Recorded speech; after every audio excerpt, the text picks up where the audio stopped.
que ces informations-là sont lâchées en pâture et n'importe qui peut les lire, et notamment la famille. Alors il y a la famille Noyer qui les lit, mais il y a également d'autres familles qui sont concernées par la personne qui est aujourd'hui mise en examen. C'est quelque chose de terrible.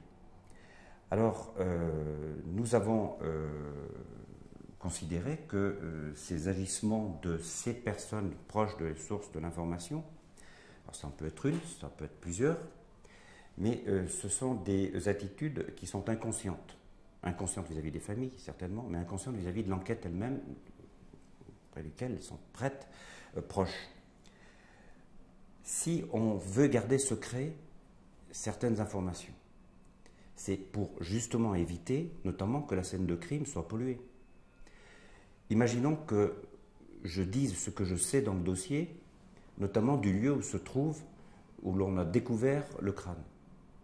Mais demain, il y aura des dizaines de badauds, je ne parle pas des journalistes, je parle des curieux, que leur curiosité mal placée, pour aller voir et tout fouler et faire disparaître le minimum d'indices qu'on pourrait retrouver.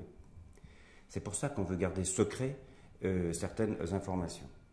Que ces personnes proches des sources d'enquête s'autorisent, je ne sais pas à quelles conditions, à divulguer ces informations, c'est de l'inconscience et je dirais même que c'est de l'irresponsabilité. Alors, la famille Noyer et moi-même, nous en avons discuté, nous envisageons de déposer une plainte avec constitution de partie civile, donc une plainte contre X, pour violation du secret de l'instruction et pour violation du secret professionnel, contre X. Pourquoi le secret de l'instruction? Parce que si c'est quelqu'un qui est concerné par l'enquête, en direct, il est tenu par le secret de l'instruction. Si c'est quelqu'un qui n'est pas tenu au secret de l'instruction parce qu'elle ne concourt pas à l'enquête, elle est tenue à tout le moins au secret professionnel. Nous voudrions dire, pour en terminer, que nous allons donc l'envisager dans les jours qui viennent, cette plainte avec constitution de partie civile donc contre X, mais que nous renouvelons notre profonde confiance et notre profond respect à Madame le juge d'instruction et aux gendarmes qui sont sur les lieux, qui ont travaillé hier, visiblement, parfois au péril de leur vie pour certains, parce que c'est dans des endroits très escarpés, mais qui ont travaillé et qui ont tout fait pour préserver leur travail, le secret de leur travail.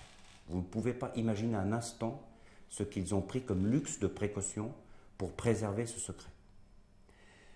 Visiblement, ça n'a pas suffi, car il y a forcément quelqu'un qui se plaît, dans cette affaire de Chambéry, comme dans l'affaire qui est traitée sur Grenoble, qui se plaît à donner des informations. Et bien là, nous allons, avec la famille Noyer, y mettre fin, puisque ce que nous voulons, il faut bien comprendre, ce que nous voulons, c'est que cette enquête aille le plus rapidement possible maintenant, et qu'elle ne soit pas entachée d'irrégularités procédurales. Parce que l'avocat de la partie civile que je suis veut la vérité. Alors, la vérité, c'est savoir qui a assassiné Arthur Noyer. Pour que cela se fasse le mieux possible, il faut qu'effectivement, il n'y ait pas de faille procédurale.